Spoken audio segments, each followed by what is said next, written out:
That's fine. Don't worry. I'll wait a Kyle, few. Hey, Kyle. Welcome, welcome. Hey y'all, how are you doing? Great, great. We're waiting for some more people to show up. We had like 30 register, so we'll see.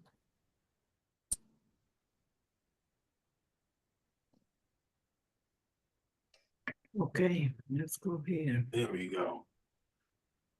So There we go. Hey, typically, Kyle, how you Kyle, doing, bud?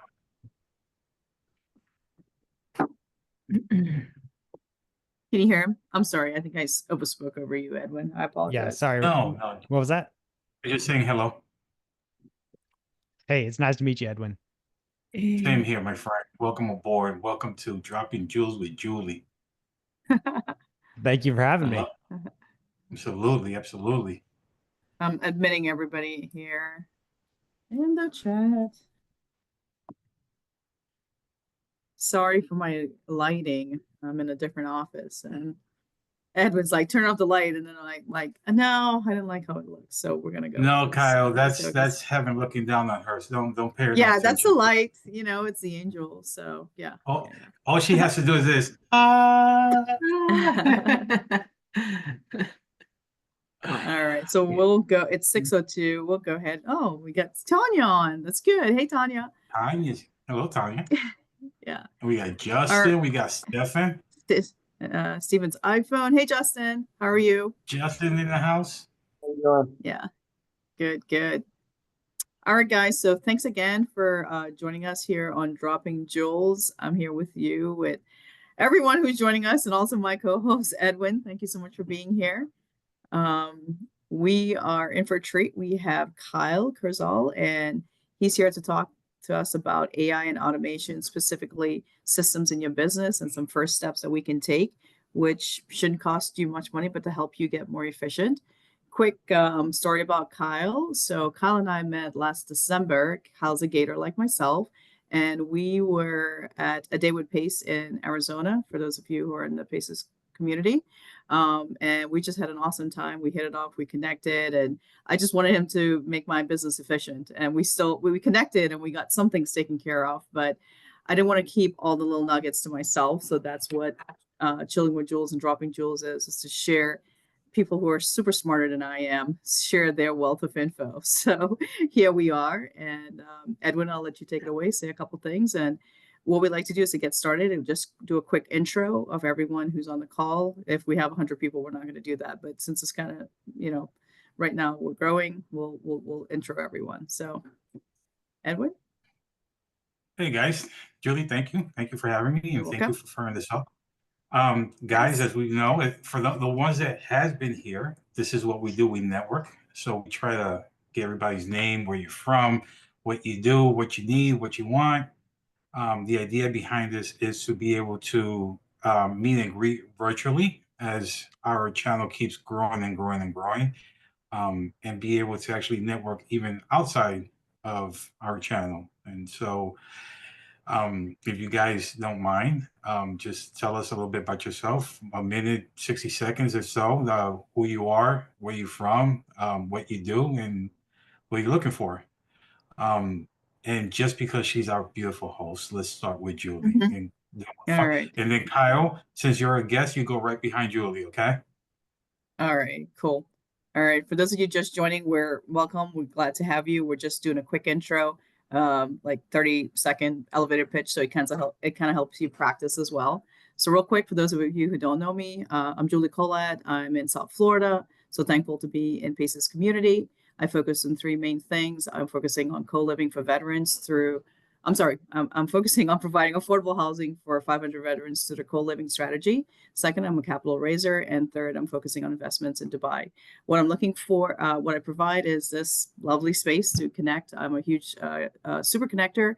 And what I'm looking for is a chic. That's me in a nutshell. Okay, we'll turn it over to Kyle. All Kyle? right.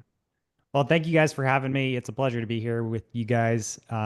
I always have a special place in my heart, especially for the Sub2 and Gator communities. So it's nice to meet all of you who I haven't met before. My name is Kyle Kurzhal. I have a background in software engineering. I've done that for the last 11 years. Nowadays, my Mount Everest is to help 1,000 people buy back their time and grow their business with AI and automations. So that's why I'm here. That's what I'm going to hopefully provide the first steps to today. And I'm looking forward to getting into it. And you might be surprised with where I'm going to take this. All right. Awesome. Exciting. Well, you hold on to that. Okay. We'll come back to you in a second. We'll fire this up. For those that don't know me, my name is Dylan Vitarelli. I'm down in Miami. I'm focusing in multifamily and capital raising, and with Julie doing co-living and also podcasting. So my Mount Everest is to be able to help as many homeless vets as I possibly can before I die. Not that I'm going to die tomorrow, but if the good Lord summons me, then off I go. I want to be able to put as many vets in good hands as possible. So that's me. Elizabeth? Yes, hello, good afternoon. My name is Elizabeth. I'm from Argentina. I'm an architect working here with design and remodeling, doing permits for the cities in South Florida. I would like to work in wholesaling, but my focus is fix and flip because of my career. I love that. So here to help if you need anything with permits, I'm here to help. Thank you so much. I have someone who could help support you with your fix and flips. Okay, perfect. Thank you, Eddie. Thank you. Eddie, All right. we'll do that in a little while here when we start doing a little bit of networking, right, pal? Yeah, sorry. I was just And and that's fine. Since you're there, why don't you give us a quick 30 seconds about you, where you are, where you from, what you're doing, and what you're looking for. Well, I was born in right now or later? Right now, 30 seconds, Now, Eddie. you're I was born in 30 seconds. I was born in Venezuela. I lived in Florida, South Florida for practically most of my entire life. I'm artistic. So I have trouble with social settings, and my brain is kind of rearranged differently than most normal people. Anyways. I'm trying to be the ultimate super connector who has contacts with everyone and enables to work with everyone. I'm working like hell to get my first deal and actually make some money. I've been making a lot of connections, so much so that I'm sorry if I don't remember your name or face or where I met. Please forgive me. That's okay. That's all right, Eddie.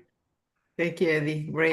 Thank you, Eddie. We That's love you, awesome. man, as always, and thank you for being part of the crew, man. We can't do it without you, buddy, okay? So Thank you. hang tight and let's keep that show rolling, all right? All right. Tanya. Hello, I live in the Los Angeles area, and I just started the transaction coordinator course that Molly Tennant teaches, and Awesome. I learn. Good. Beautiful. Thanks for coming. Justin. I missed the part. Where's she from? I'm sorry. LA. LA. Yes, lovely. Okay. The best. LA. Cali. Hey, what's up, guys? I'm Justin. I am mostly construction background. I'm in Fort Lauderdale, so South Florida area. I've done a little wholesale, a few flips, some new construction. I've touched a lot of things, but I haven't really found my path yet. I get stuck with the shiny objects for sure. Yeah. So I'm trying to find stick with one path. And then right now I'm looking for new opportunities, kind of rebuilding and partnerships. And I'm here for the AI integration. I'm definitely interested in that. Awesome. Well, thank you for being here, Justin. Appreciate it. Loved having you. Thank you. Jenny? Come up to the stand, Miss Jenny. Hi, I'm here in South Florida, in Sunrise, Florida, No, okay. and I want to get involved in co-living as investment buy and hold, and to help individual with the affordability issue that's happening now in South Florida. So that is what my goal is, and the long-term goal is to retire in 5 years. Very nice. I've Very enough, nice. Thank you for being yeah, and I'm here. also an agent. I'm an agent here, local. Oh, she's an agent as well. Mhm. Good, Beautiful. good. Awesome. Well, Hi, thank you, Jenny. Ms. Jenny. Thank you for that. Hi. Bert. Boy, Hello, Bert. everybody. My name is Bert Serino. I'm in Fort Lauderdale as well, Justin.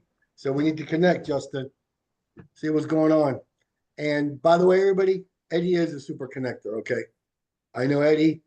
He's got you. If you need anything, call him. He'll connect you. Trust me on that. Yeah, he will. So he knows everybody. Well, anyways, I'm a Gator. I do lending, capital raising. I'm also getting into multifamily as far as investing is concerned and finding investors for your property. Any fix and flips as well. I'm dabbling with fix and flips, but outside of Florida right now. But I love to stay in Florida, my own backyard. So anything that comes up with multifamily or capital raising, or if you need help with white labeling Gator, hit me up. Put my bling on later on, and we can connect. Awesome. Bert, good to have you here, my friend. Always a Yes, pleasure, Bert. guy. Miss Heather. I see you, Miss Heather. I know you're working. Step up. Come on. I'm here. Always working. Absolutely. Thanks for having me. I'm Subsidiary Gator. I'm in the Atlanta market. I am a connector with private money lending, and then I'm also a private money broker. So for DSCRs, bridge loans, fix and flip, we have lenders that are private capital. They have debt funds. They have family offices. So all kinds of different avenues. If you don't qualify for something, we'll probably find a way for you to qualify for something. Awesome. That's me. Thank you for being here, Miss Heather. Thank you, sir. Joe, my boy Joe. Joe. Joe looks like he got off of a basketball court. Yeah. Spider-Man. Yeah. There you Oh, go. Spider-Man. Okay. Spider-Man. My son loves Spider-Man, so that's why. Love it. From Mexico, I'm here in Florida, Fort Lauderdale, Florida. I'm focusing on marketing. I help this beautiful team market on Sub2, and I am focused on commercial parking lot, working on that, and also on building a course for marketing and possibly AI. That's why I'm here, to teach people in the Philippines. I have a group of people in the Philippines, which is our VAs. We're training them so they can help us. So it's gonna be a full circle. You know, if we train them well, this whole group will have VAs for a very affordable price, and we help one another. So that's where the three things I'm focusing on right now. Love it. Nicely done. Great.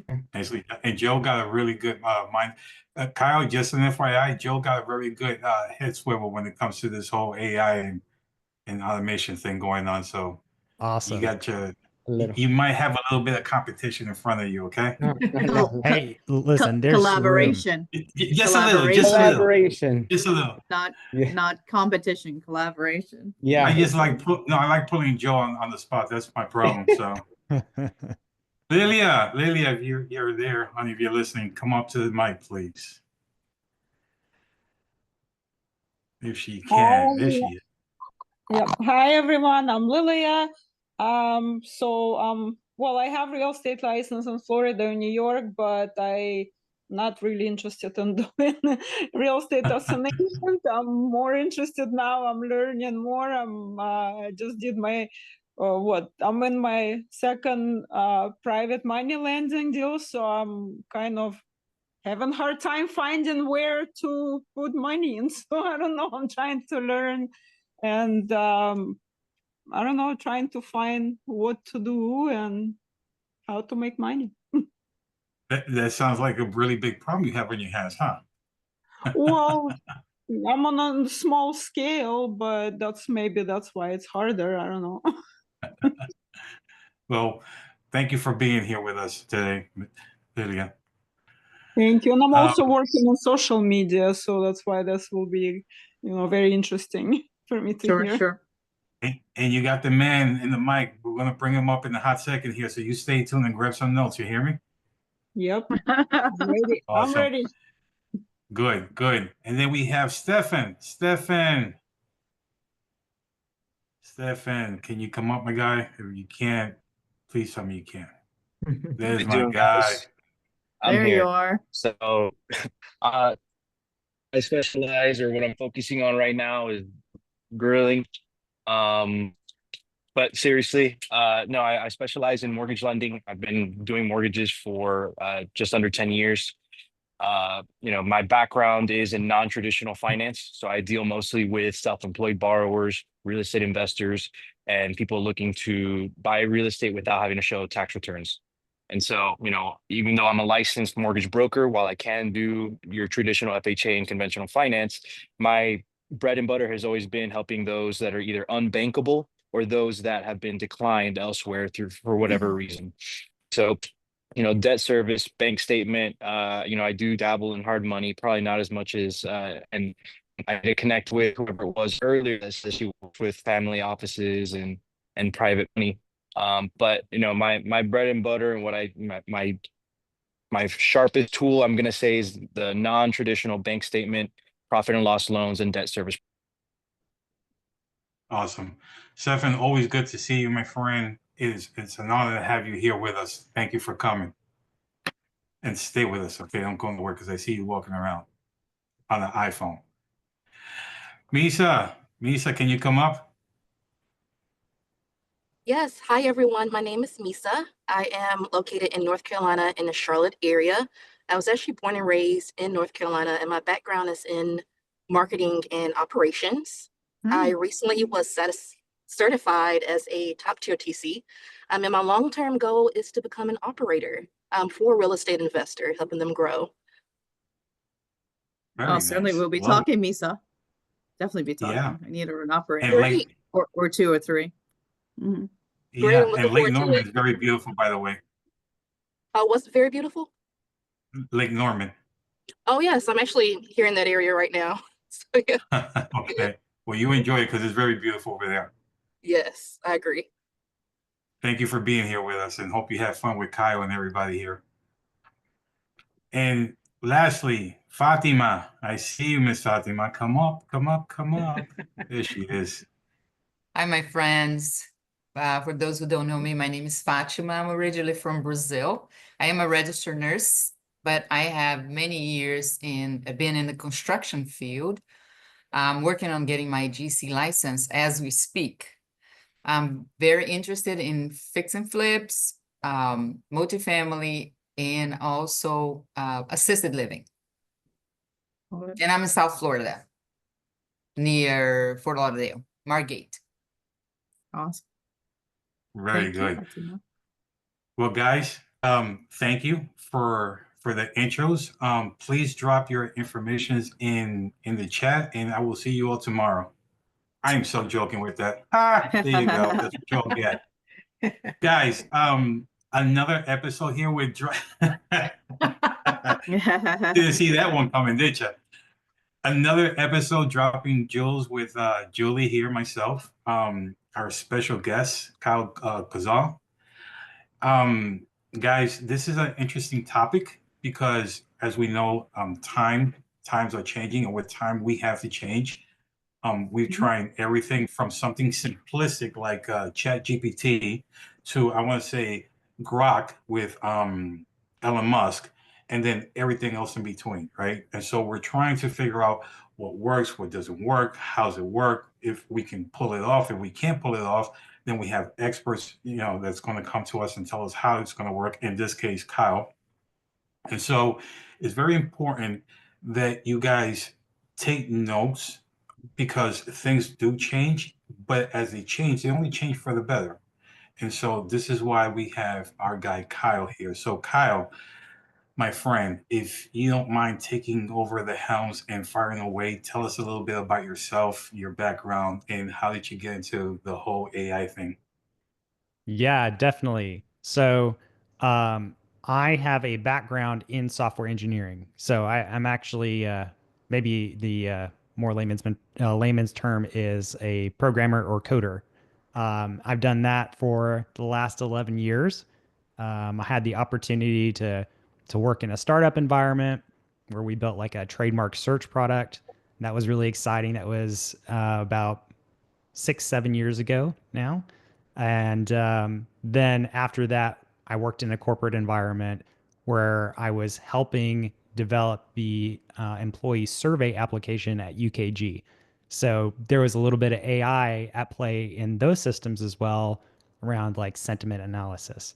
So I've done a lot of from scratch projects. I've done a lot of like picking up where other people left off in the corporate environment.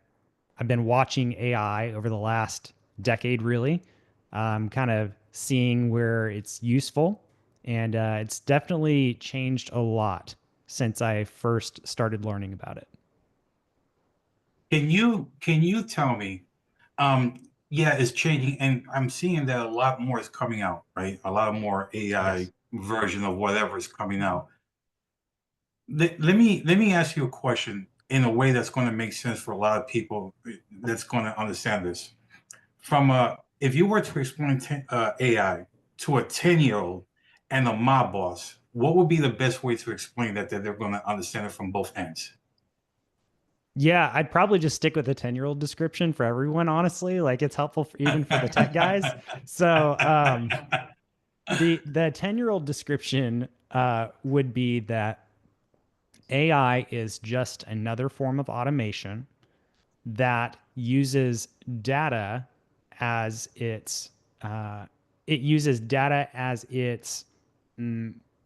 let's put it like information to be able to make certain decisions. So with traditional automation, you would typically do things like say, hey, computer, go do this thing and do it in X, Y, and Z order. And it is going to execute that the exact same way every single time. So it's really, really reliable, which is great. The trouble comes into play when you need more variable use cases. Like you need to be able to actually speak to the computer in a human language and then have it make decisions based on that human language, what type of actions it should take. And so what we're finding out is that almost like, for example, Alexa, right? Play Pitbull on Sirius satellite radio, right? They'll go straight to that and they'll play it.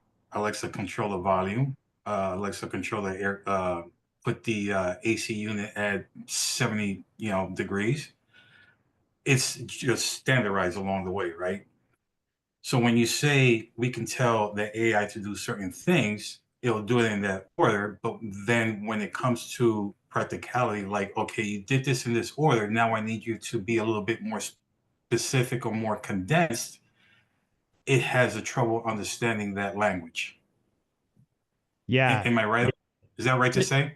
To some degree. So, these AI will, just like any kind of automation, the computers do what you tell them to do in the way that you tell them to do it. And so, early stages, I think it's definitely been more that way. Over the last couple years, as like tools like ChatGPT have developed, they have gotten better at being able to understand some of the nuance of language, maybe some more general ideas, or trying to pick out like what you're really trying to get at. At the end of the day, though, it really is going to come down to your ability to communicate. And I think what a lot of people will find is that they actually don't communicate as well as they thought they did until they sit down and actually start working with these AI to try to ask it to solve these problems. There's a really, really funny YouTube video out on the internet, and I would encourage all of you to go look it up. And it's dad has kids tell him how to make a peanut butter jelly sandwich. I've seen that. And the gist of this video, I won't ruin it all, but the gist of this video is that the kids give him instructions over and over again, and he does it exactly in the way that they ask him to do it, and it does not result in a peanut butter jelly sandwich. Love it. Love it. Which, I love it. which in terms, right, we can agree that AI still has errors, right? So we can't rely on there's certain mathematic equations that it can do, but there's certain equations that it has trouble analyzing, algorithms that it has trouble analyzing. And a lot of times what I found out, and this is just me trying to play with it a little bit, right? Like when you get a brand new car, you start playing with these buttons or whatever, right? You try to figure out, okay, what if I took this, for example, a long paragraph, and I want to stick it in a flyer, right? What we find out is that it tries to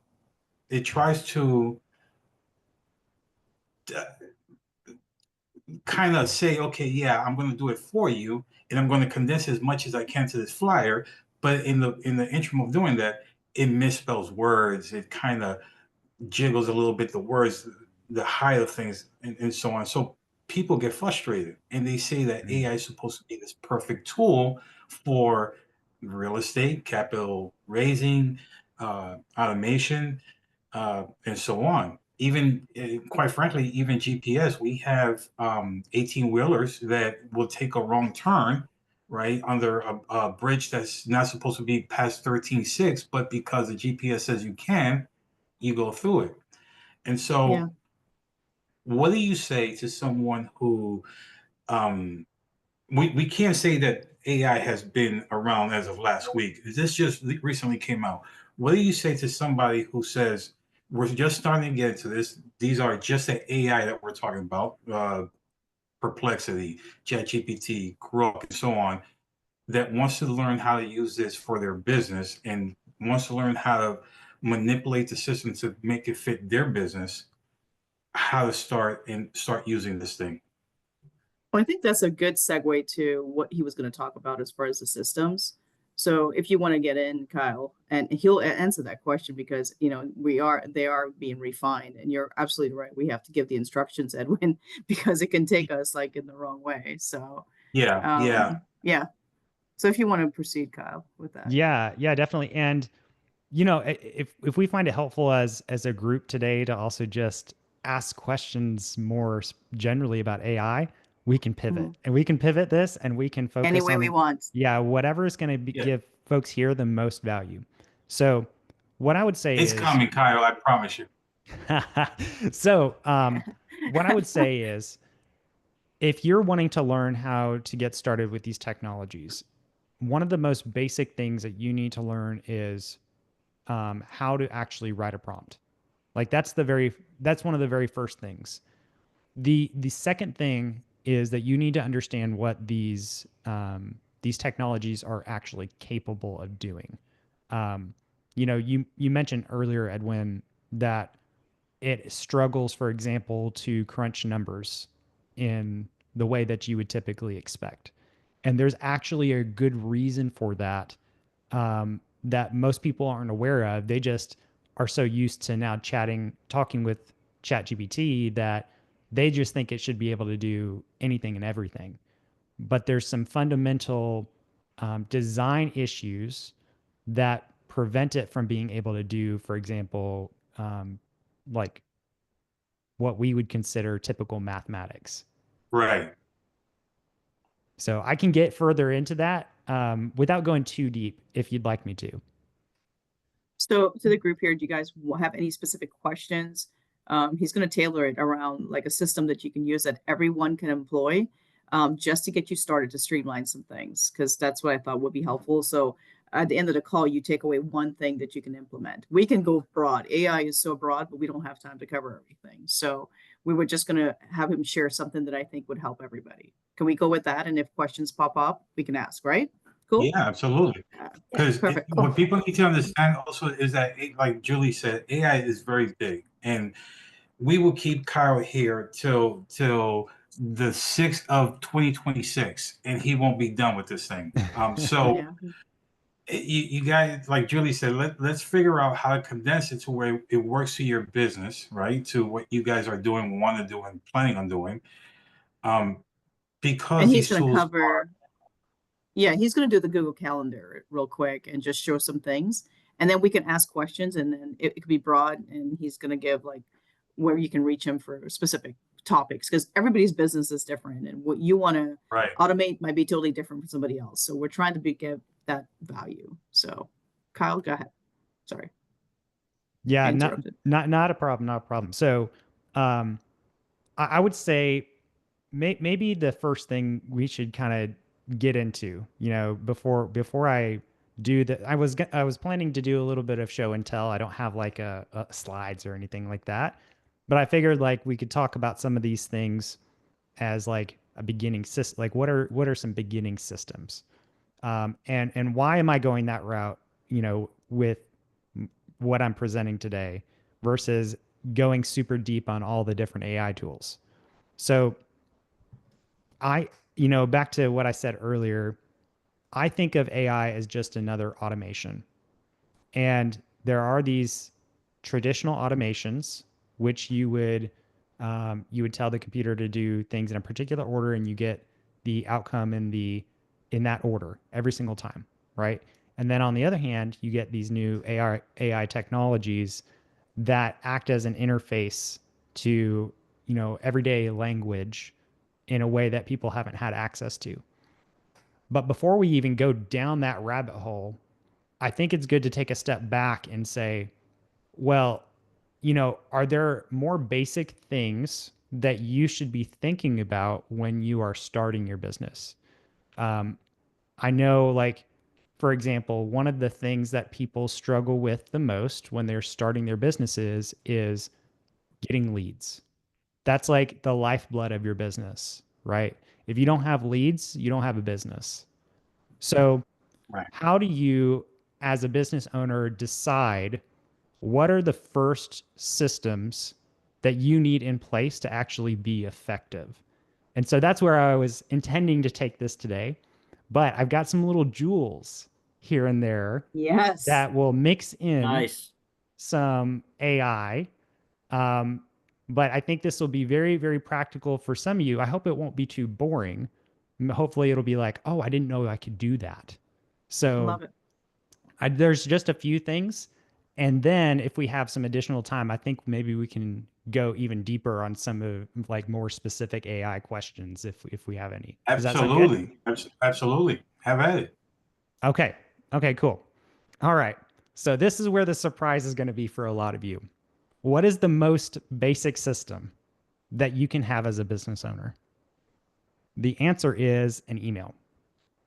That is the most basic system, or at least one of the most basic systems that you can have as a business owner, maybe alongside like a phone number as well. But we're in the internet age, right? Everybody is online. So you typically need an email for somebody to be able to reach out to. So with that in mind, what is like the thing that most people use nowadays as their first email? Nowadays, I would say it's probably Gmail, because Gmail is free and Gmail has not just Gmail, but all these additional apps that are around it that help you to be effective as a business owner.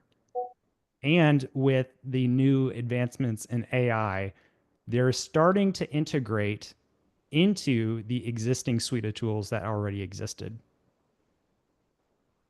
So I'm going to pause it there for a second, and y'all can jump in with questions or observations. And I'll do that every now and then. So it can also work with Microsoft email, the Outlook. So your question is if AI can work with Microsoft? Yeah, like, specifically? is there anyone doing that particular with that particular email system? You know. Yeah, so Microsoft is very interesting because Microsoft is actually one of the first major partners with OpenAI. So they actually had exclusive rights to be able to use a lot of these models that OpenAI spent time developing and training. And they have been starting to incorporate those into their suite as well. So I would say, practically speaking, you could go either with the Google suite of tools, or you could go with the Microsoft suite of tools. And in both cases, you're probably going to end up with a good set of tools on either side. Now, today, I was mostly just focused on Google Suite, just because I think that's what most people are familiar with, especially, you know, for folks who maybe aren't in like a corporate environment, usually it's like Microsoft is the go-to set of tools for corporate, right? So, but most people have like a Gmail. But to answer your question, Eduardo, like you're going to be able to, over the next few years, they're already there, but over the next few years, you're going to see more and more integration of AI into the suite of tools. Awesome.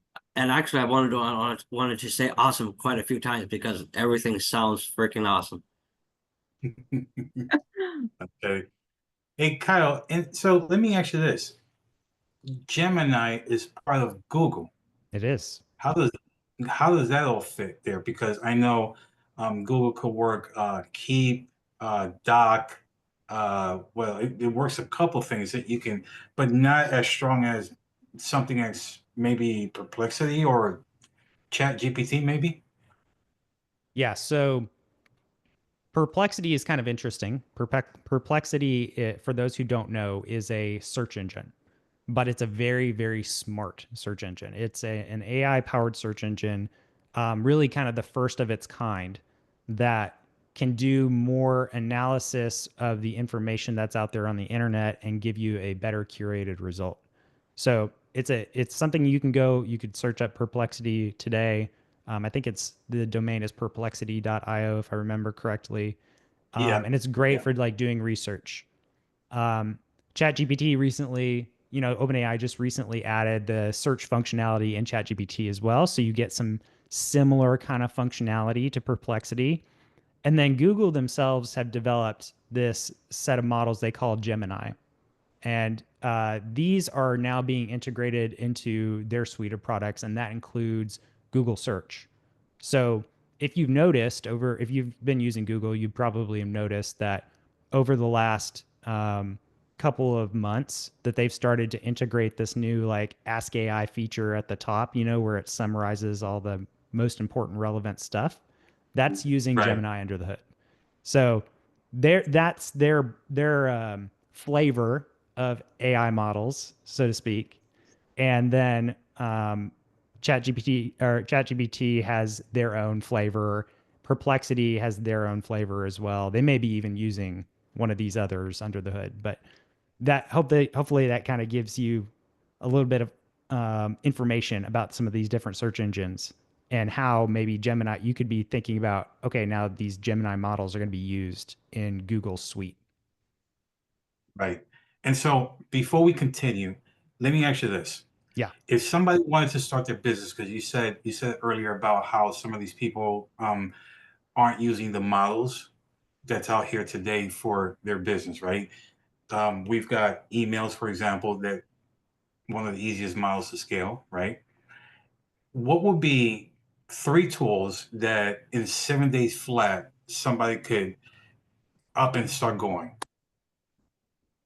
So like they're starting their business tomorrow and they need 3 tools right out of the gate to start being effective. I wanna go, I'm gonna be a lender, or I'm gonna be a car sales or something along the way. I need 3 tools in today's age where automation and AI is gonna be part of my everyday life. What 3 tools do you think that would be easy for me to use that I can just go ahead and start running? Yeah, so I would say probably first of all, it's going to be the Google Suite. So I know that's technically more than one tool. So, you know, you've got the Gmail, you've got things like Google Drive, Google Docs, Google Sheets. There's a lot more, some of which we'll talk about today some more. I would say ChatGPT or some other large language model like maybe Anthropic's Claude or maybe even Google's Gemini or you know whatever other LLMs are out there. There's a lot. So any modern LLM is going to be probably pretty good. That'll help you like write your content. And then for that third tool, I think it's somewhat tied up in those as well, and that's LLM tools that allow you to do searching.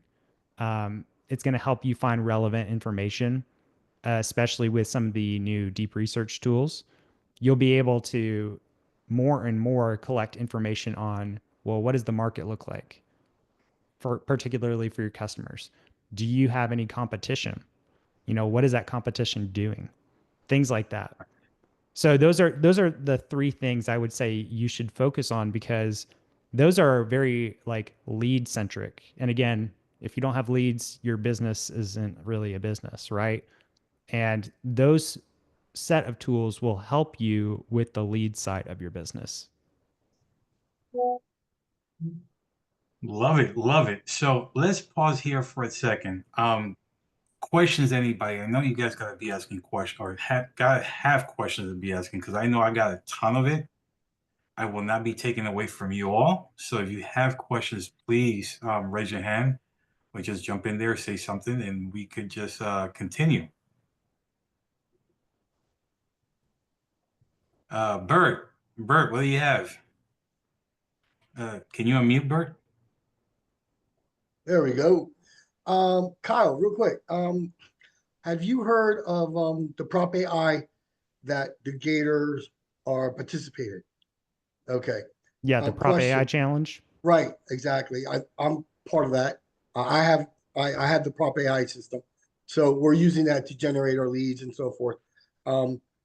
How can I incorporate what you have into changing the script to my liking? Or is that something that needs to be done by them only? Or is that something that you can guide me through, or something I can use your expertise in? Yeah, so it's been a while since I last looked at Prop AI. The last time I did it, it was like the first challenge that was earlier or later. It was in like the fall or winter time of last year. So things have changed, probably changed a lot. I'm not sure if they let you customize scripts. Do you know if that's a feature they offer? They don't. They Not don't me let you. personally, I can't. I can ask them to change it, and they'll modify it. As long as, I guess, it gets approved by the back end and so forth. And Julie, if you know, please correct me. I if I'm don't. wrong. Yeah. Correct. I I was know there that for the I was there for the man versus machine challenge, and as far as I can tell, I remember them saying they're constantly updating and changing their scripts to be more on point and get better and better. and they are doing that, but I kind of like, I wanted to do my own like personal script, giving my own personal touch. But if that's something that needs to be done by then, that's fine. I just want to know whether we can integrate that with you, with your expertise. Yeah, Oh, sorry, go ahead. let me just answer that question real quick. Sure. Sorry. So Bert, you cannot change it on your own. You need to send it to the Prop AI team on the back end. They're going to modify it to make sure it fits in. So that would be something you would reach out to Nathan, his team. Right. I mean, Nathan, Matt. Okay. And Matt, yeah. Yeah. Cool. And I would say, this is where my comment earlier about learning how to prompt is probably one of the most valuable skill sets that any person in this new AI age can have.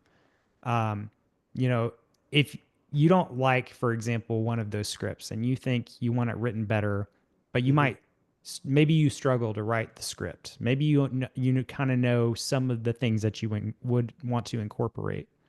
That's where you can leverage these LLM technologies or these GPT technologies to help you write those scripts.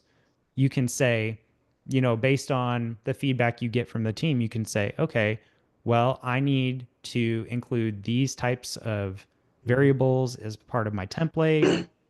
I want to achieve this goal.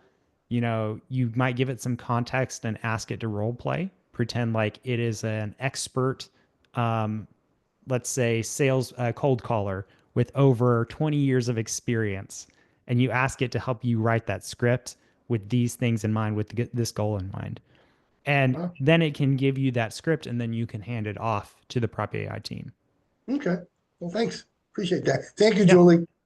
You're welcome, Bert.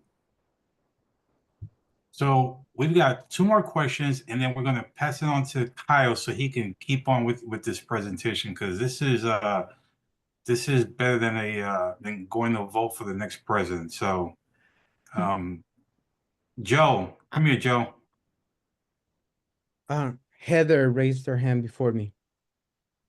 But He's so sweet. Heather? The gentleman that he is. All right, thanks, Joe. That was sweet. Yeah, I was wondering, like, I have not really touched AI that much. I'm a late bloomer in that department, but I know I need to. So I'm wondering, and I have the Google Suite, so I have the Gemini, and I've seen it pop up. I just haven't touched it yet. What is the best way to use that at the beginning, not to really screw something up? You know, what's the best way to use that effectively to go in the right direction? So I think it depends partly on what you're trying to do with it. So you need to Okay. have a goal with Mhm. how you intend to use it as a tool. So the other thing I would encourage you about is not to worry about screwing up something. You're not going to screw up anything. Like the you can't like put in a prompt and then destroy the machines, you know, or the servers or anything. That's not going to happen. If it happens, that's on Google to fix the problem because they had some kind of programming error. So you don't really need to worry about those types of things. What I would think about doing with these technologies, like Gemini, for example, is look for places in your day to day where you are spending a lot of repetitive time. Um, so, right now, I would probably say look mostly for areas where you have like to write something out over and over again, or areas where you're trying to brainstorm something, you know, or maybe you just need to roll an idea off of someone, you know, maybe you do use the AI for that. Things like that then can kind of help speed up your typical day to day work. You really want to look for areas that are going to help you buy back your time. So, and this is true not just for AI. This is true for all automation. You want to think of automation in general, whether it is a typical automation or an AI, as a way to delegate work or tasks to a machine, just like you would delegate work to another person, like an executive assistant or whatever. So you want to look for those areas where you're doing these repetitive tasks that are taking up your time and find ways to add these pieces of technology in so that way you can buy back that time, you can save that time. I think with these technologies, really it really is going to be mostly today for writing activities primarily, but we're starting to see incorporation in some of these tools in ways that aren't just writing. For example, there are tools out there, not related to Google, that will help you generate like website prototypes or will help you generate even songs. You could do like background music. I was just looking at this the other day trying to figure it out. You can do images. Let's say you need to put out a post and you just need some kind of image to go with it. Things like that. So look for little places in your day to day where you're spending time and look for tools that can help speed that up. Okay, that makes sense. Thank you. Appreciate it. And then we've got Joe. We got Joe one more, and then we'll pass it on to Kyle, and Kyle could keep on coming at us. yes, I wanted to help out on answering Bert's question on ChatGPT. Um, there is a way to customize it to you. You go on settings, and there is a certain questions that you have to answer according to you. So ChatGPT will answer according to how you answer those type of questions. You answer according to your personality, your goals, your what you're doing, your job, everything. Is a the more information you put on that ChatGPT on settings on your profile, the more customized to you is. And after a while also it learns from you, so you can ask them when it finishes the task, saying like according to it, always the prompts. Kyle is very right, you have to know how to speak to it. That's the trick to this, how to properly communicate. So ChatGPT and Gemini, I'm sure all of them are learning all the time. So you can always say, according to how you have learned from me, my speech, the way I introduce myself, that make this script into my style.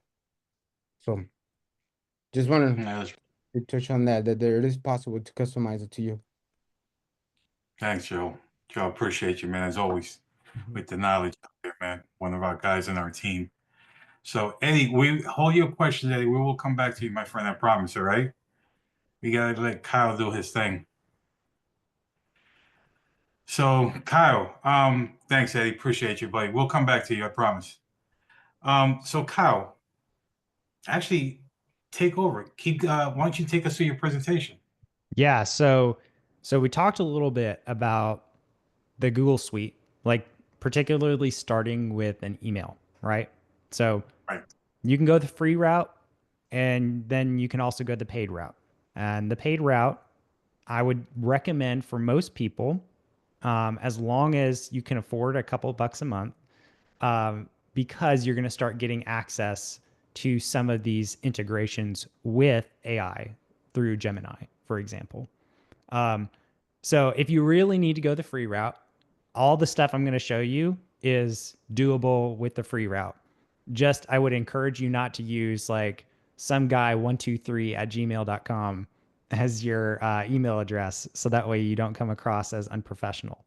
So let's say that you have gotten your Gmail set up and you are ready to start on the next phase of your journey, and you're ready to start taking in leads. There's really going to be like two things that you're going to need. One is you need a way to book appointments.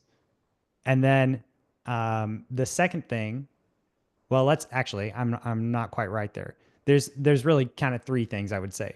One is you need a way to organize documents, because you're going to be doing a lot of writing at some point. So you can take advantage of Google Drive. You need a way to book appointments, so that way you can send out links to people. They can book on your calendar. You can block stuff out ahead of time. It becomes much easier to organize your time as a business owner if you are running things through your calendar. And then the third thing is you need some way to be able to take in new lead information and organize that information. And so we'll be looking at Google Forms and Google Sheets, and a little bonus there at the end as well that I think is a little nicer. So nice. So let's yeah. So we're gonna have some jewels mixed in here too. So let's start with Google Drive. So as you're starting your business, you need to be able to start writing out your processes, right? Some people call these SOPs, some people call them playbooks. Basically, the easiest way to get started with this is, as you are doing business, as you do things over and over again, you're going to start to notice patterns.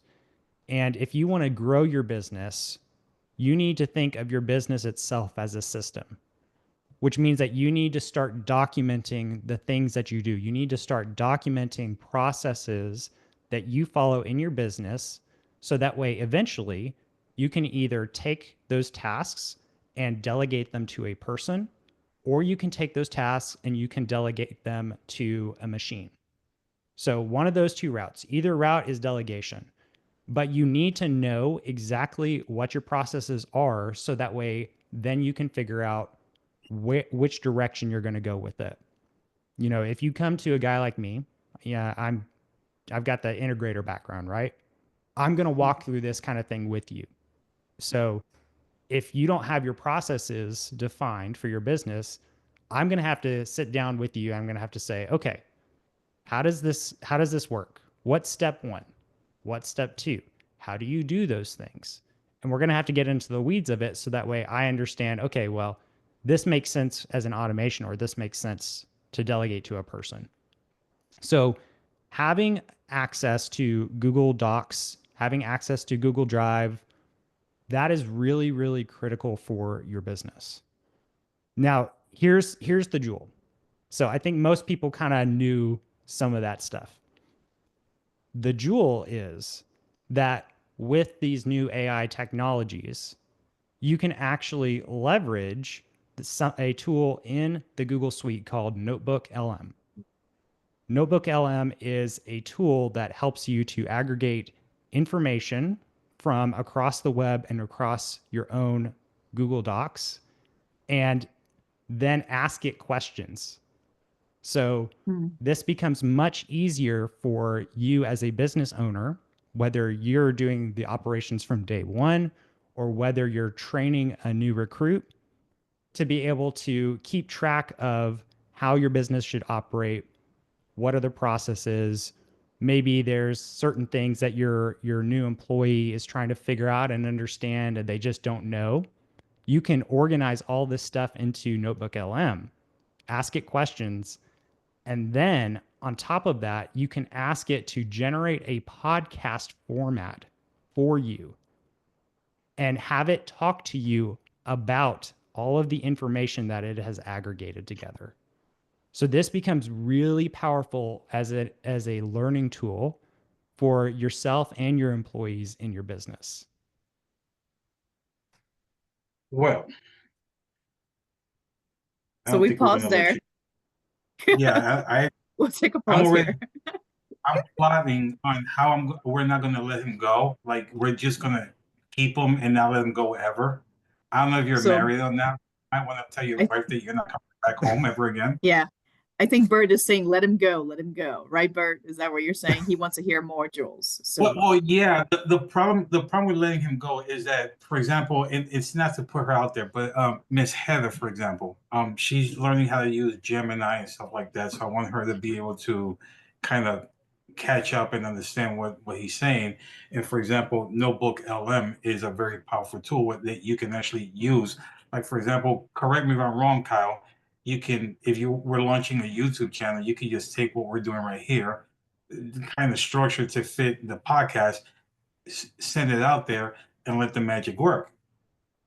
Yeah, I'm not sure. I'm not entirely sure if it could digest the YouTube video as is just yet.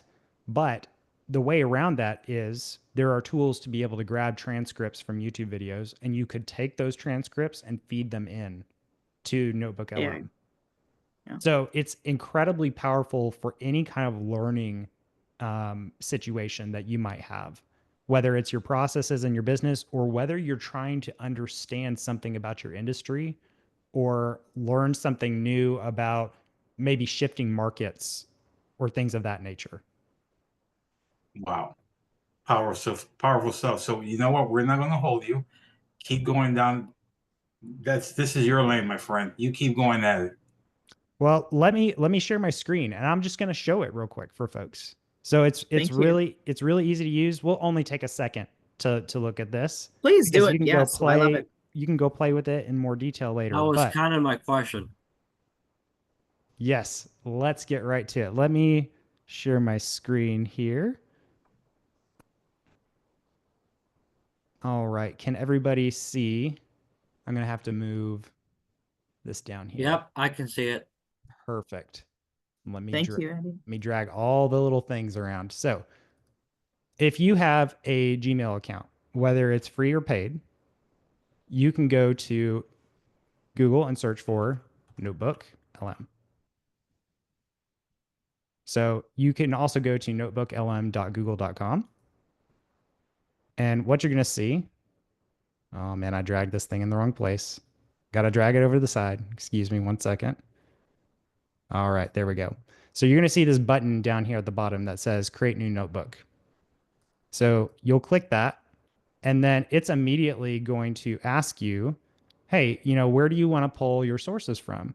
So you can drag, files from your own desktop in here. You can go to your Google Drive. You can pull Google Docs that you've already written. And you can do other things, like you can pull other information from the internet.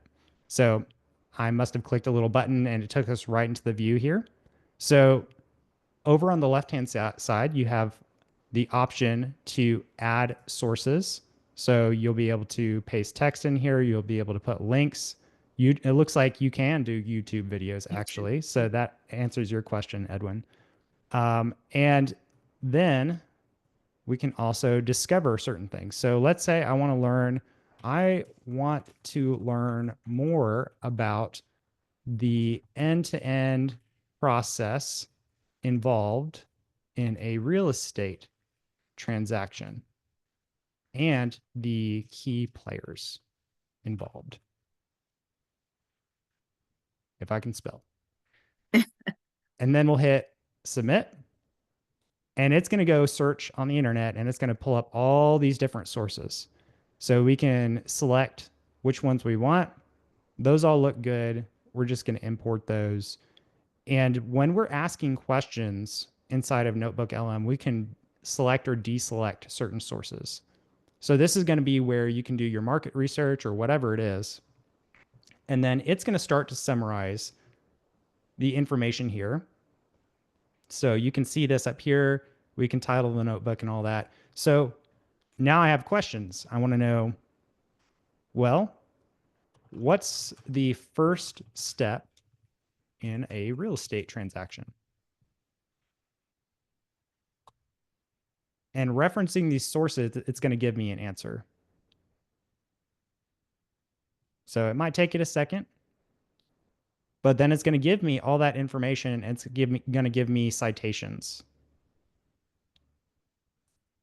and additional information. And I can just keep asking more and more questions. Now, the really cool thing is, let's say you struggle with like reading. I know there are some folks out there who may have dyslexia. For example, my wife is one of those. So reading can be a little challenging. So what if you could actually just have a conversation with an AI in a podcast style format, but it's also interactive? And the answer is you can just do that. It is over here on the right-hand side, and you can ask it to generate an audio overview and have two hosts that you chat with. So they'll start to go through, and then you can pause it here and there and ask it questions, and it'll answer your questions. Incredible. Absolutely awesome. I know my vocabulary is limited, but still freaking awesome. He said to show it. Can you show it? Yeah, I don't Joel's know if asking. it'll play through. That's the only thing. Okay. So it may play. You may get a loud blast of sound. It may go through Okay, my good. headphones. So it'll take a few seconds to kind of go through all this information. But this is all based on the sources that you added. So again, these are internet-based. These are your own personal files. These could be your own SOPs, your own playbooks, whatever it is.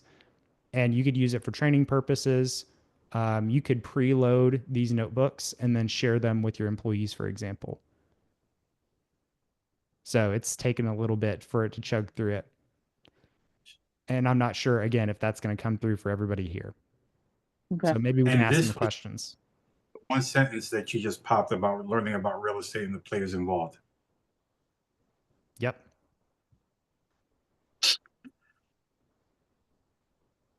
So when you sign into the Notebook LM, it is linked right to your G Suite. It is.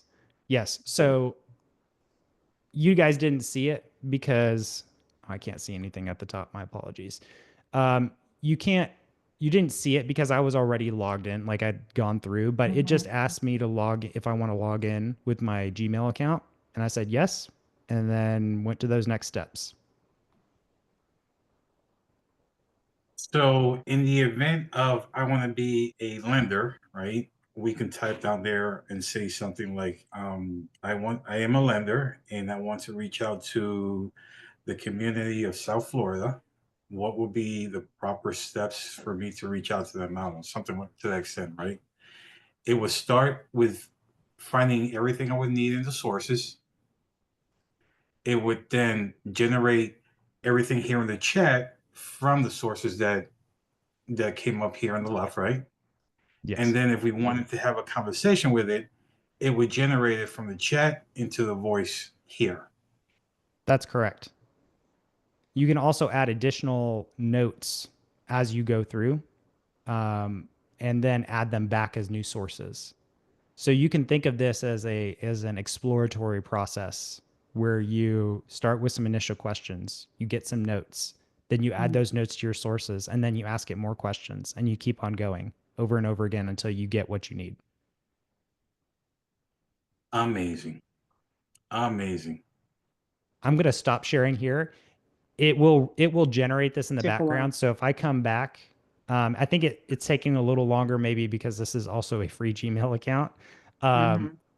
But it will run this in the background. And so you can come back to it later once it's actually generated everything.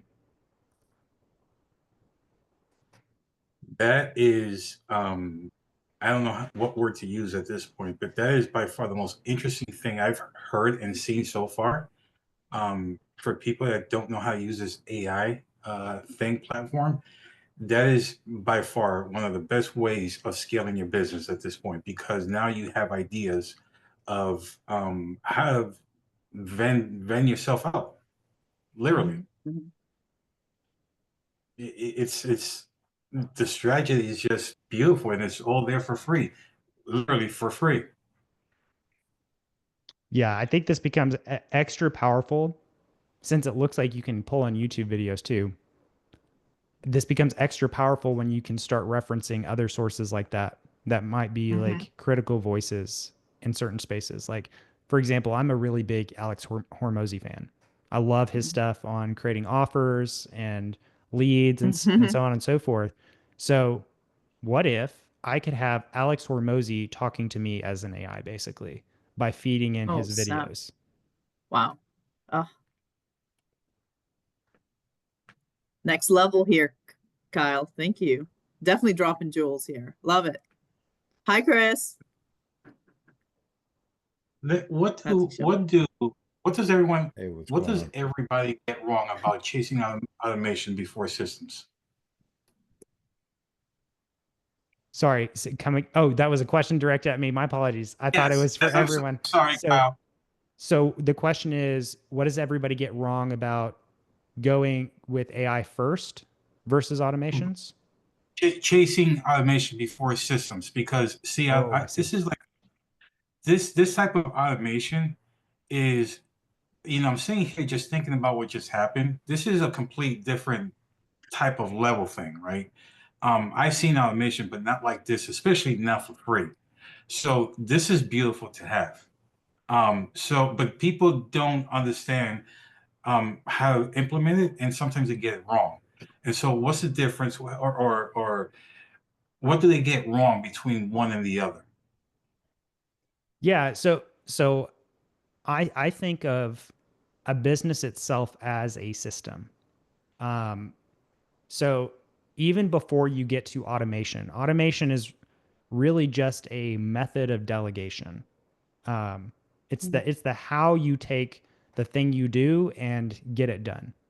So even before you get to that level, and even before you start thinking about AI as another type of automation, you should really be thinking about your business itself as a system. It takes certain inputs and then it creates certain outputs.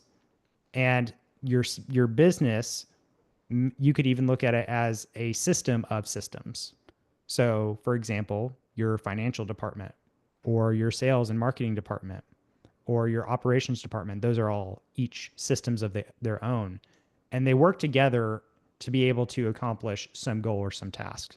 So that's why I really would strongly recommend for folks that as they're getting started, they think about defining the processes for their business on paper first, even just as a simple checklist. Because if you have that checklist, then it's repeatable. And then you can refine it over time if you notice that there are problems. But if you're always doing something a little differently every single time, then you don't really know if the thing that you change, all these things that you changed actually fixed the problem, or what it was that's different. Did you create more problems for yourself, for example? And it's also very difficult to train either a person or to use a tool like Notebook LM to be able to help you with some of these things the most effective way possible if you don't have these things documented. That's awesome. That's awesome, because a lot of people test a lot of different platforms and they get confused. And the saying is, stick with one thing, right? Wrong with that, and you'll get that done. You're saying whatever it is that you're gonna do, put on paper first, and then run with that. And that makes Yes. total sense. Saves you money along the way, right? Regardless of what the business is. You don't have to constantly try this platform, or this platform, but you already know what is it that you're doing, so you know what is it that you need to go look for. Exactly. Notebook LM will tell you exactly what is it that you need. That's right. And you take it step by step. You know, you add the next little thing, and then you add the next little thing. And these things become a compounding effect to make you more effective at what you do. That's awesome. That's amazing. Let's I love it. I love it. Let's just pause there for a second, because that alone, this little bit of information that came through there with this notebook LM speaks volume in itself. So if anybody have any questions, Chris, love you, brother. Nice to see you here. Haven't seen you in a while, so nice to see you here, my friend. What's up, Vittles? How you doing, my friend? I have a question for. Did he just leave? No, he's here. Oh. I was wondering if it's possible to get his contact information, and to hire his services. Yeah, it's already in the chat, Eddie. We put the one page already. The girls are on top of it. Sorry, where is it? In our chat. I'll send you the flyer, Eddie. Thank you. You're welcome. And You're then welcome. we have Steven.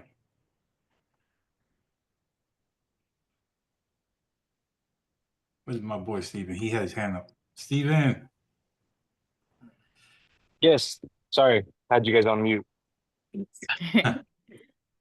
So my question, and it's not about Notebook LM.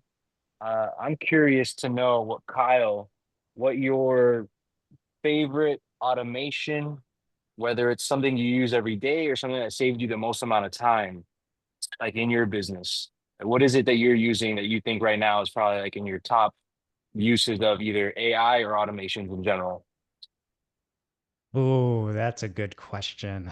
So it's gotta be, I'll give you my like top 3 that are helping me right now just with what I'm doing. Maybe my top 4. And these are things that I've added on over time, y'all. Like, you know, I tried to follow my own advice. You know, I started with one thing and then I added another and I added another. So one would be a calendar booking tool. And I think you can go a lot of different routes with this. I'm using a mix of Calendly and Go High Level, but I'm shifting over to Go High Level since I already have it. Yes. The other tools that I typically use a lot, especially because I'm doing content, are ChatGPT, particularly for helping me not write the content all the time, but I use it as a supplement to my content writing. And I can talk more about that in a second. And then the last one there, I would say, is tools like Descript for doing video editing. I try to do a mix of shorts and long form content. I'm doing some podcasts here and there as well. So it's really, really handy for me to be able to quickly record things from my computer, do some quick editing based on the transcript, and then I can take even my long form content and break it out into shorts automatically using their AI. So I like to use that for that content. And then for ChatGPT, you know, I started my content writing primarily just manually entirely, and I'm still doing a lot of it manually. The reason I'm doing that is because I want my content, whether it's filmed or whether it's written, to reflect my way of thinking and reflect my voice. So what you guys will probably notice with a lot of these posts that go out in our communities are that they sound very much similar, right? They sound very ChatGPT. So obviously it's useful, but it's like, okay, well, how can I add additional value when people read my stuff? How can people kind of get to know me the best? And that's by starting with writing the majority of my own stuff, filming the majority of my own stuff, and then using that as data eventually to help me create more things later. So for example, I will feed in every single post that I make into ChatGPT, and I will ask it to create hashtags for me, because that is not a good use of my time. Like for me to sit down and try to brainstorm all the different hashtags is just wasteful. Or if I need to come up with potential titles, like varied titles or descriptions or things like that, it's very helpful for me to be able to feed in my video transcript and ask it to help me with title ideas or descriptions. And then the cool thing about that is now that I have all of that data loaded into ChatGPT, on the occasion where maybe I'm running out of time, but I still need to get out my daily post, I can ask it to help me write a post around a certain topic with certain ideas. And then I can take that and I can say, hey, oh, also please write it in my voice, in my style. And then it gives it to me in my style. So I use it as a helper, but then in the long run, because I have data, you got to think about these things like you are collecting data about yourself, and then you're using that as a reference point to give to the AI. Wow. Wow. Appreciate it, man. Thank you for sharing that. Amazing. Yeah. Great. Sorry, it was great a little question, lengthy. Stephen. Great question, Stephen. Yeah, appreciate that. Yeah. Ellie? Speechless.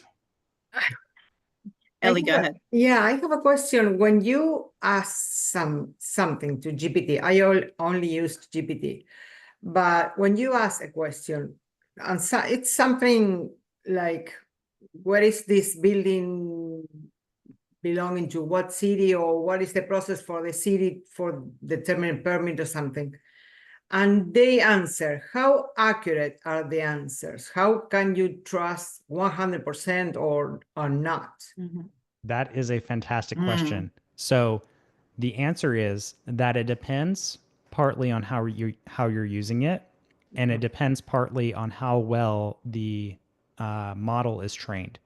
So these models, they are trained on massive amounts of data, like billions or trillions of records of web pages and books and all sorts of information that's out on the internet. And so they're trained to essentially come up with the most probable answer when they're taking your input and they're giving you an output. So the output is based on statistics. But because it's based on statistics, it's not always going to give you the same answer all the time. So that means that it can be very accurate depending on the data that it's been trained with, but it can also vary kind of wildly.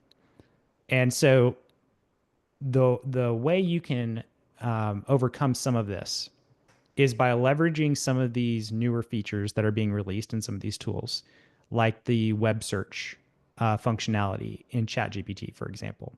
So if I need information that's kind of out there in the world, that's beyond maybe just some simple copywriting or brainstorming or something like that, I'll turn on that little internet search feature. So that way it can go reference information that's on the web and I can get the most up-to-date information.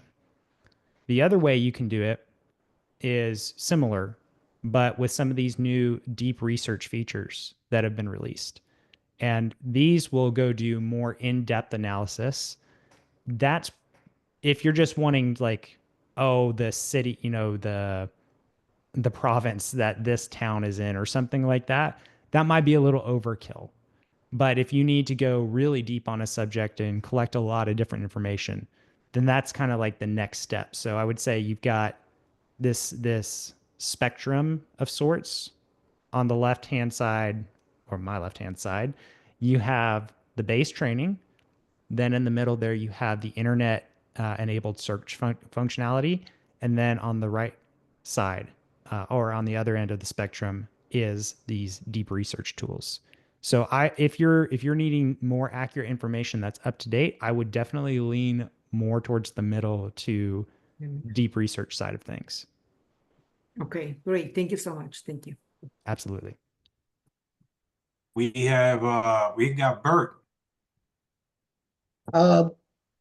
Chris, real quick, Kyle. you have so many different types of chat GPTs in the system. I use Gemini a lot. Gmail, I use Gemini. I've Nice. used chat GPT as well, but I use it more on my phone. But my question is, would both always kind of give you the same answer, or are there different facts here and there where it depends who you ask? Yes. Yeah. The answer is that they do give you different answers. Even if you use the same GPT model, you could get different answers every time. So you'll definitely get different answers with the different GPTs, because not every GPT is trained on the exact same data set, or trained in the exact same way, because there's additional, it's not just the data, they do additional like human influence training to figure out what kind of answers are preferable, one versus another. So each model is going to be a little different in the base answers that it gives, but I would say for more factual type of things, you're probably going to get closer to the same idea. It might be said in a different way with some slightly different wording or phrasing, but the base ideas are going to probably be very similar. Okay. Is there like, in your experience, is there like certain, chat GPTs out there that you should use based on your field, your space? If I'm doing, real estate, if I'm doing construction, I'm doing whatever. Don't use Gemini, use chat GPT or use one of the other ones that are available. Do you know of anything like that where we should concentrate on one based on what we're doing? Yeah, I would say for most cases, unless you're doing like programming, or something really technical, I think probably you're okay with any of the GPTs out there that are up to date, that are particularly like larger models. So any of these major ones out there like Claude or Gemini or ChatGPT, any of them are probably going to give you similar results as long as they have similar tools that are available.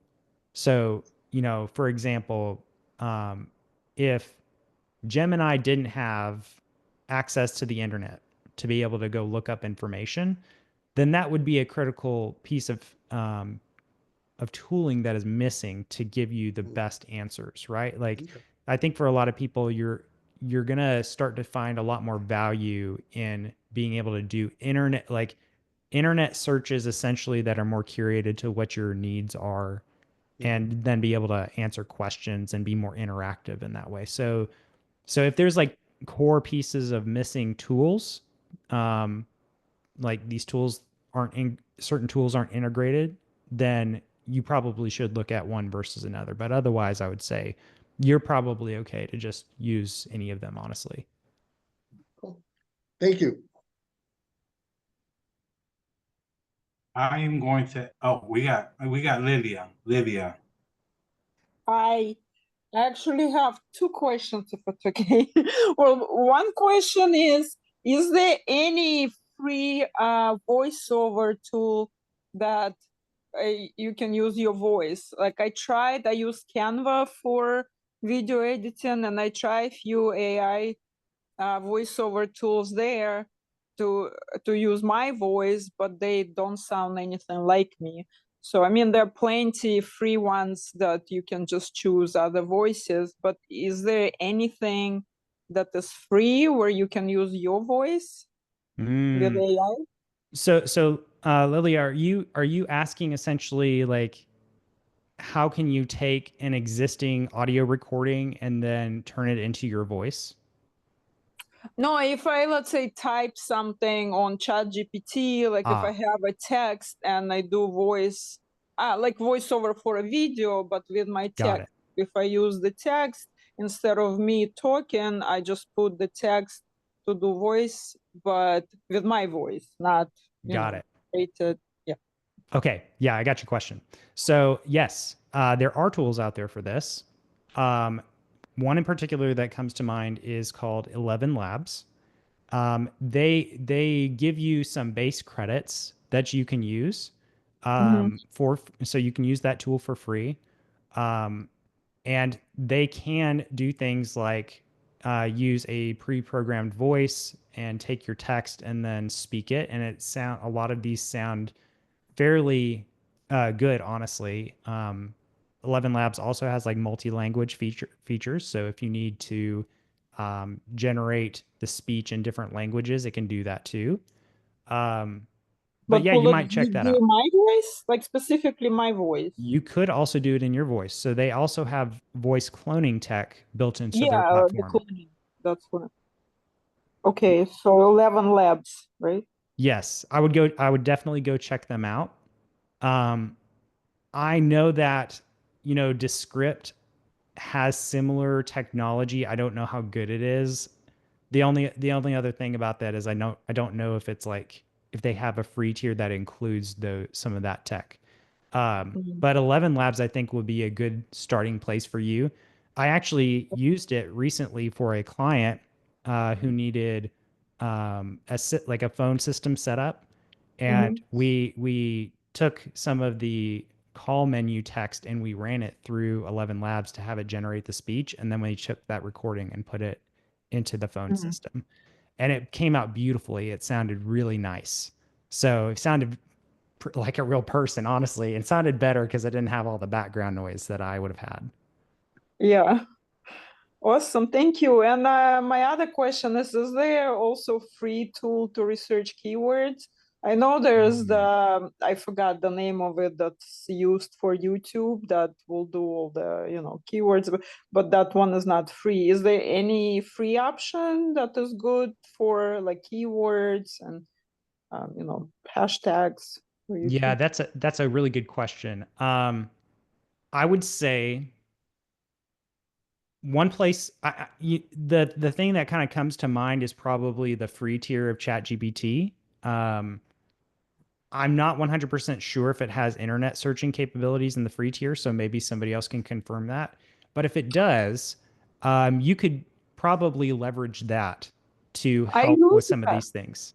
So I use ChatGPT, but it's okay. not really, it doesn't give me, it just gives me a bunch of hashtags, even though I ask, it give me like highly SEO optimized, but it's not really, it's not really YouTube optimized, it seems. Gotcha. Yeah, so some of this may come down to the way that you're prompting it.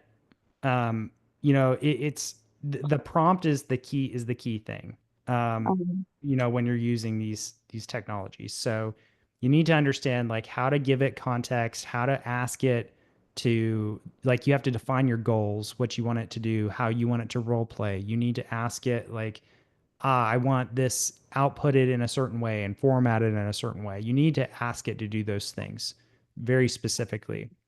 But let's assume that everything is right. Then one thing that you could do, this is a tool that I use to do additional research. There's a website out there called futuretools.io. And if you go to that website, this person that's made this has essentially curated this gigantic list of all of these tools that are out there, paid and free, under different categories. And so you can go search, you can click little checkboxes for certain categories of things, and that might help give you some various tools that you could look into for some of those things. So futuretools.io. Yes, that's correct. Perfect. Thank you so much. Absolutely. And so, Kyle, before I give you back the mic, I was going to ask you a question that you just answered. With every question I wanted to ask you, you went answer before I can even get to the question. That's how amazing you are, my friend. But a lot of people worry about lead generations, especially while they sleep. The whole mentality of, okay, go work my 9 to 5, then I want to come home and sleep, but I need those lead generations to keep coming, right? So for a realtor or I don't know, content creation, how can they use automation to generate leads, or what kind of software can they use to do something like that? Yeah. So first of all, I would say you need to define what your channel is for your marketing. right? Like if you want to have leads while you sleep, so to say, uh, you're going to have to choose a marketing channel that allows those leads to come to you, right? Without you having to put in the work. Like you shouldn't have to make cold calls, for example, for that to work. You need something that you can kind of create and set out there in the world and then take inbound leads. So I would say there's a couple different ways you could think about this. One way you could think about this is what Pace talks about all the time, which is creating clones of yourself online. Right. So you choose like a social media platform that you know is going to be where most of the people that you need to target are, and then you start creating content and putting it out there, and not just creating content, asking people to give you business, but creating really valuable insights for people. You're looking to provide value that helps build trust. And then once you have a system in place or a set of processes in place that you are following to regularly put out that content, then you set up a supporting system behind the scenes to be able to take those leads in. So typically that's going to either be something like a lead funnel, like a landing page with a form, or it's going to be an AI voice system. And this is actually where I specialize right now, is AI voice systems to take inbound leads. So those systems can apply to any kind of social media marketing, but they can also apply in the real world. For example, billboards or business cards that you hand out, or flyers or bandit signs, anything of that nature. So you need to choose whatever channel you're going to market to first. And then based on that channel, you can choose what is going to be the best use case. Is it like a voice AI to be able to take calls for you? Or is it, a form that somebody can fill out? And I think in some cases, it depends on your demographics too. For example, like somebody who's elderly might be more likely to call a phone number versus filling out a form. Right. Makes sense. Appreciate it. So guys, we're over time here. We're going to try to wrap up. Kyle, I really appreciate you staying over. Absolutely. Any last minute jewels that you want to drop for us? Yeah. So I would just say to folks who are here, start by taking the first couple steps. Don't get yourself too worked up about, oh my gosh, there's all these tools. Like really just take some time to figure out what your processes are, and then start looking at your processes to figure out where you're spending the most time. If you haven't read it, I would really strongly recommend reading Buy Back Your Time by Dan Martell. Awesome book. Awesome book. Yeah, his tips there are very applicable for this kind of thing. I look at it more from a process perspective, but he's really looking at it from a task perspective, which I think both are valuable and relevant. So I would just say take it step by step.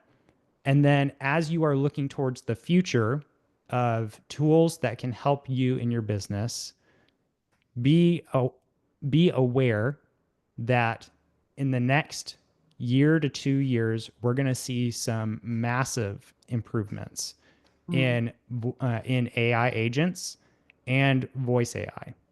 That's kind of where I expect these trends to go. I think we're going to end up in a situation where with a lot of basic tasks, you're going to be able to like call up your voice. I mean, you could do this today, honestly. Like, I could set up a system today on a phone number and connect it to my email. And I could say, hey, I just had a call with Chuck, and I need you to send him this summary of our conversation along with a booking link, and it'll work. So we're there, and it's just going to keep getting better. The bottleneck is primarily services. But as these services start opening up their platforms to AI integrations, it's already happening. That is going to open the floodgates for these agents to be able to help you be more effective in your business, help you buy back more of your time. So I would say again, don't get too excited or get too worried about it. Just kind of take it step by step, but just be aware that these things are on the horizon. They're coming and they will help you if you can learn how to use them effectively. Hey, Julie, Oh. real quick, Yes. I'm sorry. Yes. Yeah, I was triple booked. I was trying to get here as quick as I could, but of course I missed all the good stuff. So, when you guys is it only recording the last 30 minutes or did you guys record the whole thing? Oh, it's The recording whole the whole thing. thing. Okay, Yeah. cool. Is that possible to get some kind of, whatever, a copy of the feed or the, Oh, absolutely. Yeah, I Briefing. put it on my YouTube channel, so just give me a few days. So you just go on there. oh, you're putting it on YouTube. Okay, gotcha. Yes. Yeah. Yeah, because 5 Kyle, I birds, connected. 1 stone. Oh, I gotcha. Right. Yeah, I connected with you at Squad Up for a short time. Yes, I'm sir. trying to remember who you were telling me you were working for. You were working for somebody at the time, weren't you? No, I'm in business for myself. I'm really offering like voice AI services and lead funnels to folks in our community. Okay. Yeah, because I might want to have a meeting with you and my operator too and see if we can't because I'm chatting with Jamie White as well. But and Okay. my gal, she does automations and GPT agents and stuff like that as well. But I'm just trying to see if there's, there might be some kind of cohesiveness where we might be able to work together or something. Okay. Yeah. And Chris Sounds his handout is in the chat. So all his one pager with his connect for his Is information. that PDF you So put in there? the PDF, yes, sir. All right, cool deal. Yeah. Right on. All right. I appreciate that. I'll keep an eye out for the Right. recording. Of course. Yes. A couple Good days. seeing you please. guys though. Yeah, of course. And guys, this is the value we want to bring on a Tuesday evening. So the whole month of May is automation. Kyle, thank you. I can't even thank you. I mean, and there's so much more. We would certainly want to have And you don't again. forget, we're also doing the solo living facilities. Yeah, that's on Saturday. But for the Tuesdays, it's all about automation in May. But thank you so much. And those just little gems, dropping jewels that you did, guys. The recording is going to be. Give me a few days for this. This is just so amazing. Edwin, any last minute? I want to have you back, Kyle, and I appreciate your time. I know we went over. I know I told you an hour and a half. No, that's hour, okay. we used to say an hour, but we, give you an hour and a half so you can go back to your lovely wife. But Edwin, any last minute things you want to say? No, Kyle, thank you so much for coming, my friend. I mean, your wealth of knowledge is insane, and it just keeps. I mean, my friend, thank you so much. And we can't have you here quick enough, to say the least. Yes. Well, thank you Chris, for having me. Heather, Joe, everybody thank you that so was much. here. Yeah. Yeah. And all my frequent flyers who are joining every Tuesday. I appreciate you all. I appreciate the support. So Thank you. this is the Yeah. thank you guys. All right. Well, have a great night, everybody. The recording will be out as soon as I can get it. And we'll go from there, right? Have a good night, guys. Take Thank you. care, everyone. Much love. Bye. Bye-bye. Thank you. Bye-bye. Thank you. Bye. Bye. Bye-bye.